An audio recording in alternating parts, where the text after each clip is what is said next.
Let me ask you something. What do you call a White House where everyone packs their bags faster than an Amazon warehouse on Black Friday? That's right, you call it Trump's administration. Tell the head of the CDC that if she refused to sign off on your changes to the childhood vaccine schedule, that she had to resign?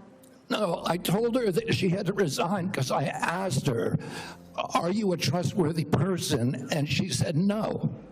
So if you had an employee who told you they weren't trustworthy, would you ask them to resign, Senator?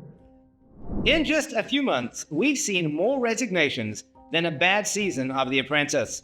From health experts to defense insiders, from national security veterans to food safety officials, it's been one long line at the exit door. And don't just take my word for it.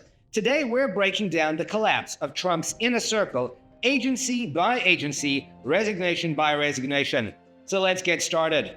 What happens when a president burns through loyalty faster than tweets? You get this. Trump's staff leaving in droves. Not one or two, but waves of them.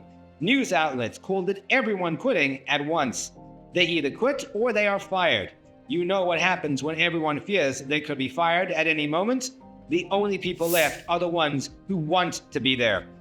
Not to serve the country, not to uphold the Constitution, but to polish the president's boots till they shine. As political analyst Milou H. Polycarp explains, loyalty tests create one thing, a government of sycophants. So there is some kind of friction, jealousy, and who can kiss the dear leader's boots and make it shinier, better. There is that stuff, me. They want more attention from the dear leader because they know the dear leader is moody and can fire them at any point or basically exclude them from the inner circle. So they are all jockeying for position to be and remain in the inner circle. Okay, that's creating major problems within the Trump White House, and that's going to be part of what they are dysfunctional right now. So at the right time, when people start taking to the streets, they're going to panic and not know what to do, how to react. It's going to be a dangerous moment, but I feel we're going to be okay.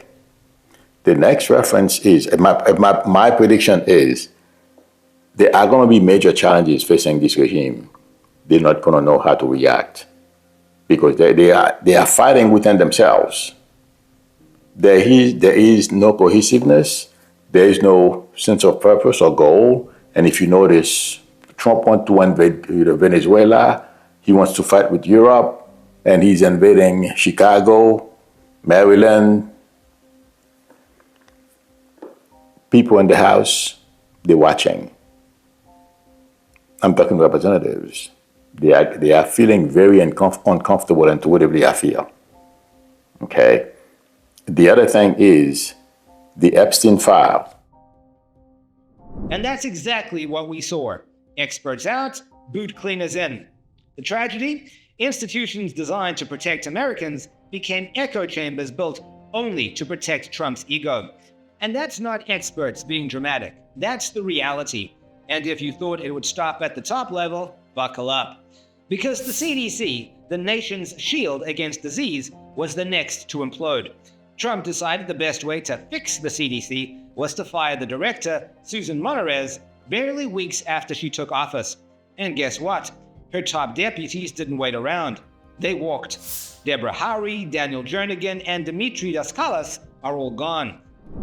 Liberal philosopher or something. This is the CDC director who tells the Wall Street Journal, which is not exactly interested in progressive, theories and the like, that she was told to pre-approve the recommendations of a vaccine advisory panel filled with people who've publicly expressed anti-vaccine rhetoric. So, my first question, Mr. Secretary, is did you, in fact, do what Director Monterez said you did, which is tell her to just go along with vaccine recommendations, even if she didn't think such recommendations aligned with scientific evidence? That is No, yes. I did not. That's a yes or no. So you have an opportunity to call her a liar if you say that you didn't do it. But I'd like to see you respond to this.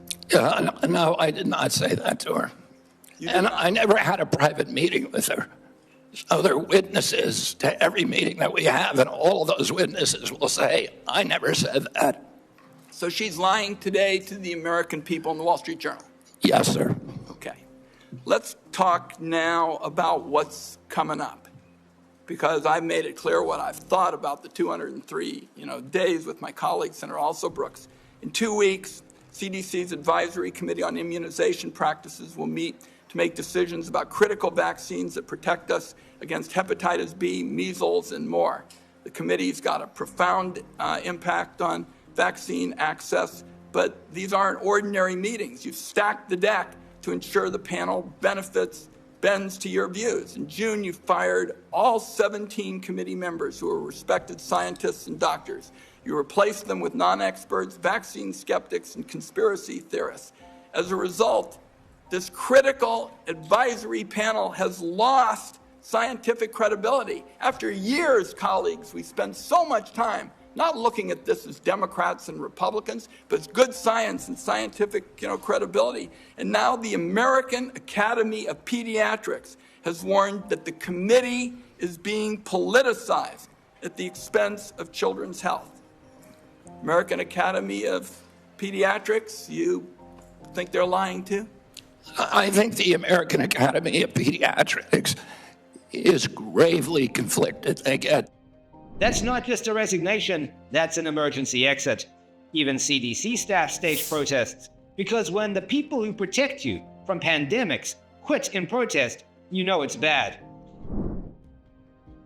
Yeah, sure. Let's take a walk. Meg, good to see you. As always, hundreds of people easily are out here, and they are made up of not only CDC employees current, but some who were either let go recently or those who left in recent months. You can see some of the signs here, some saying thank you, others saying thank you for being public health heroes. You can hear the applause behind me. We're actually going to take a walk and see what's going on as it relates to getting into the action. But this is all in response to the last 24 to 48 hours, really in response to the White House saying that CDC Director Susan Monterez has been fired. She said that she is not resigning. And ever since then, we have seen a bit of a back and forth, if you will, trying to get a little bit more context in terms of who is in charge of the CDC. And just when Americans thought this was only about health, the Pentagon proved otherwise months before. Yeah, we know nothing about that, frankly. Now, we know CQ Brown was traveling. He had a trip to the border planned for today, and then he was supposed to travel on a little bit more domestically. So we know that trip went on, but beyond that, we just don't know. Look, here's the reality. We were expecting this to happen yesterday or today. So this isn't a huge surprise.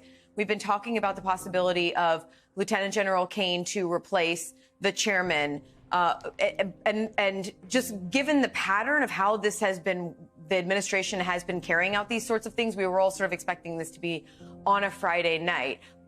That being said, what we've gotten here are statements with no additional context to exactly what happened here. So we're still working through the details. This is all just breaking, and we've just gotten another statement actually from Secretary of Defense Pete Hegseth laying out some additional people who were fired here as well tonight. Well, do you have that in front of you? Do you want to share with us the details of that, or we can also pull it up too? Please go ahead. I do, and so I mean, there's so much to talk through here. Okay, so several of the people who were fired, according now to Secretary Hegseth, and the way that this has been laid out, I should say, is that they are looking for people to replace these individuals. They're not actually saying they were fired, but the reality is that's what's happening here. So the Chief of Naval Operations, Admiral Lisa Franchetti, why that is an important person to mention here is she was the first woman to run the Navy, the first female Chief of Naval Operations, and critically now both of the women who were in positions running service chiefs, that is the Commandant of the U.S. Coast Guard and now the Chief of Naval Operations, have now both been fired by President Donald Trump. Admiral Linda Fagan was fired within literally hours of Donald Trump being inaugurated, and now Lisa Franchetti. In addition to that, the Air Force Vice Chief of Staff, James Slife, also named tonight as being fired. There's no reason. When you fire the top general in the country, that's not draining the swamp, that's detonating the Pentagon. President Trump sacked Joint Chiefs Chairman Charles Q. Brown Jr., a decorated 4-star who'd only been in the job 16 months. Why? Not strategy, loyalty. Brown, the first black Air Force chief and only the second black officer to chair the Joint Chiefs, was pushed out alongside other senior brass. The message couldn't be clearer. Experience doesn't matter. Obedience does. And when the military's top brass can be dumped overnight, what message does that send to the rank and file? Just when you think the chaos is contained inside agencies and the Pentagon, it spills over into America's courts. Because the other battlefield in Trump's America isn't just government offices, it's the justice system itself. Remember those 15 Republicans charged for posing as Trump electors in 2020, even after Biden won the state by more than 150,000 votes? Well, this week, a Michigan judge threw the whole case out. Gone. Dismissed.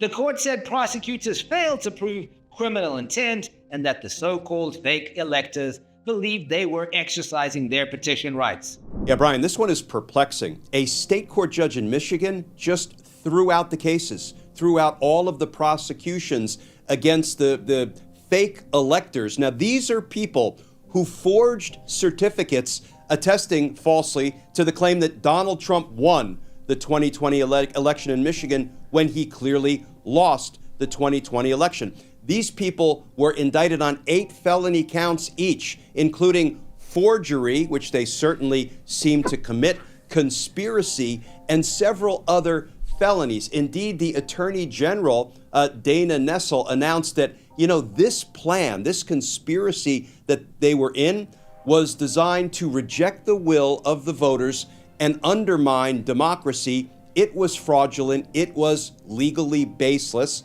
and I will add, it was criminal. For some reason that doesn't make any sense to this old career prosecutor, the judge just threw out the case. So all I am left to do, Brian, is quote for our viewers what the judge said, and there are a couple of real curiosities and problems with what the judge said.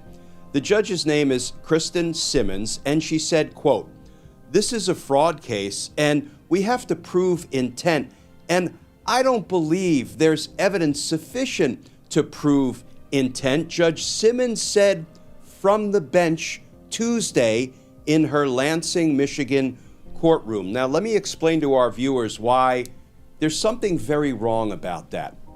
First of all, let me start with the procedure. She announced this off the cuff from the bench. There's no indication that there is, a very thoughtful, detailed memorandum of law with her factual conclusions and her findings of law as to why she decided to dismiss felony charges against more than a dozen fake electors who tried to undermine democracy, undermine the will of the Michigan voters. That's a procedural curiosity to me. This should be a dense, lengthy, written opinion that sets out her basis, her rationale, and the precedent she's relying on. Now, why does that matter here? Because it shows the same pattern we've been tracking. Institutions under stress, rules bent until they break. If government agencies are being hollowed out by purges and courts are tossing out accountability cases, what's left standing? If generals, scientists, and judges are all walking out or backing down, who's really left to check Trump? Let us know in the comment section. When loyalty matters more than competence, what happens to the country that relies on these institutions?